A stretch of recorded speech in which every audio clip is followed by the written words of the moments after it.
ಆತ ತಮಿಳುನಾಡಿನಲ್ಲಿ ಒಳ್ಳೆ ಹೆಸರು ಮಾಡಿದ್ದ, ಸಾಲದಕ್ಕೆ ಸಿರಿವಂತ ಕೂಡ. ಆದರೆ ಬೆಂಗಳೂರಿನ ಮಹಿಳೆಯೊಬ್ಬರಿಗೆ ತುಂಬಾನೇ ಕಾಟ ಕೊಟ್ಟು ಮಾನಸಿಕವಾಗಿ ದೌರ್ಜನ್ಯ ಎಸಗಿದ್ದ. ಇದೇ ವಿಚಾರವಾಗಿ ಆತನ ವಿರುದ್ಧ ಇದೀಗ ಪೊಲೀಸ್ ಠಾಣೆಯಲ್ಲಿ ಎಫ್ಐಆರ್ ದಾಖಲಾಗಿದೆ. ಅಷ್ಟಕ್ಕೂ ಆತ ಯಾರು, ಪ್ರೀತ್ಸೆ ಅಂತ ಕಾಟ ಕೊಟ್ಟ ಆಸಾಮಿಯ ಹಿಸ್ಟ್ರಿ ಇಲ್ಲಿದೆ ನೋಡಿ. ಪ್ರೀತ್ಸೆ ಕಣ್ಣು ಮುಚ್ಚಿ ನನ್ನ ಪ್ರೀತ್ಸೆ, ಮನಸ್ಸು ಬಿಚ್ಚಿ ನನ್ನ ಪ್ರೀತ್ಸೆ.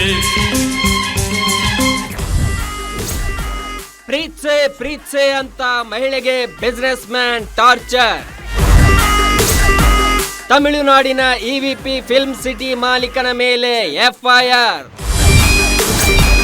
ಖ್ಯಾತ ಫ್ಯಾಷನ್ ಡಿಸೈನರ್ಗೆ ಕೊಲೆ ಬೆದರಿಕೆ ಆರೋಪ.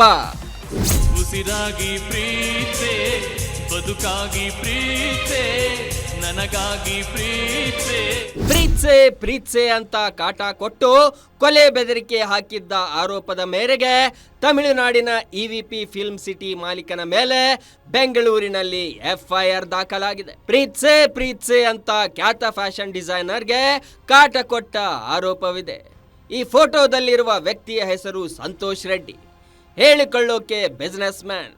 ಸದ್ಯ ಈತನ ವಿರುದ್ಧವೇ ಇದೀಗ ಹೆಸರಾಂತ ಫ್ಯಾಷನ್ ಡಿಸೈನರ್ ಮಹಿಳೆಯೊಬ್ಬರು ದೂರು ನೀಡಿದ್ದಾರೆ. ಪ್ರೀತಿ ಮಾಡುವಂತ ಟಾರ್ಚರ್ ಮಾಡಿದ್ದು, ಮಹಿಳೆ ಒಪ್ಪದಿದ್ದಾಗ ಹಲ್ಲೆ ಮಾಡಿ ಕೊಲೆ ಬೆದರಿಕೆ ಹಾಕಿರೋದಾಗಿ ಆರೋಪಿಸಿದ್ದಾರೆ.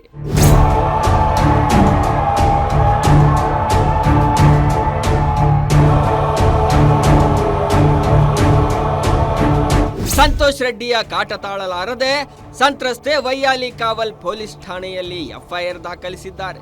ಈ ಹಿಂದೆ ಸಂತೋಷ್ ರೆಡ್ಡಿಯ ಮಗಳು ತನ್ನ ಕಸಿನ್ ಮದುವೆಗೆ ಬಟ್ಟೆ ಬೇಕು ಅಂತ ಪರಿಚಯವಾಗಿದ್ಲು. ಇನ್ನು ಮಗಳ ಕಾಂಟ್ಯಾಕ್ಟ್ ಬಳಸಿಕೊಂಡು ಸಂತೋಷ್ ರೆಡ್ಡಿ ಸಂತ್ರಸ್ತೆಗೆ ಹತ್ತಿರವಾಗಿದ್ದ. ಕೆಲ ದಿನಗಳ ನಂತರ ಪರಿಚಯ ಸ್ನೇಹಕ್ಕೆ ತಿರುಗಿ ಫ್ಯಾಮಿಲಿ ಫ್ರೆಂಡ್ ನಂತೆ ಇದ್ದ ಸಂತೋಷ್ ರೆಡ್ಡಿ ನಂತರ ನಿಮ್ಮ ಬಿಸ್ನೆಸ್ಗೆ ಇನ್ವೆಸ್ಟ್ ಮಾಡ್ತೀನಿ ಅಂತ ಹೇಳ್ತಿದ್ನಂತೆ. ಅಲ್ಲದೆ ತನ್ನ ಮಗಳ ಮದುವೆಗೆ ಗಂಡು ಇದ್ದರೆ ನೋಡಿ ಎಂದು ಸಂತ್ರಸ್ತೆಗೆ ಹತ್ತಿರವಾಗಿದ್ದ. ಸ್ವಲ್ಪ ದಿನಗಳ ನಂತರ ತನ್ನ ಮಗಳು ನನ್ನ ಜೊತೆ ಮಾತನಾಡುತ್ತಿಲ್ಲ ಅಂತ ಕಣ್ಣೀರು ಕೂಡ ಹಾಕಿದ್ನಂತೆ. ಬಳಿಕ ಮಹಿಳೆ ಇರೋ ಬೆಂಗಳೂರಿನ ನಿವಾಸಕ್ಕೆ ಬಂದಿದ್ದ ಸಂತೋಷ್ ರೆಡ್ಡಿ ನನಗೆ ನಿಮ್ಮ ಸಹಾಯ ಬೇಕು ಅಂತ ಎಮೋಷನಲ್ ಆಗಿ ಡೈಲಾಗ್ ಹೊಡೆದು ಮಾತನಾಡಿದ್ದ. ಆಗ ಸ್ವಲ್ಪ ಕರುಣೆ ತೋರಿ ಮಾತನಾಡಿದ ಮಹಿಳೆಗೆ ಏಕಾಏಕಿ ನಿನ್ನನ್ನ ಪ್ರೀತಿ ಮಾಡ್ತೀನಿ, ನೀನು ಕೂಡ ಪ್ರೀತಿಸಲೇಬೇಕು ಅಂತ ಹೋಗರ್ದಿದ್ನಂತೆ. ಇದನ್ನ ನಿರಾಕರಿಸಿದ್ದಂತೆ ಮಹಿಳೆಯ ಮೇಲೆ ಹಲ್ಲೆ ಮಾಡಿದ್ದಾನಂತೆ.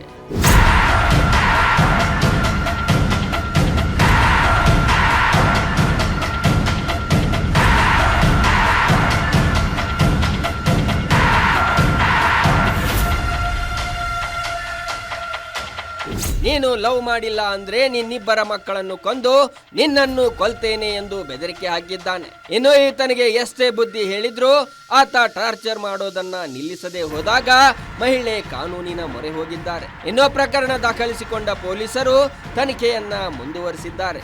Ajay Gowda, crime bureau, guarantee news.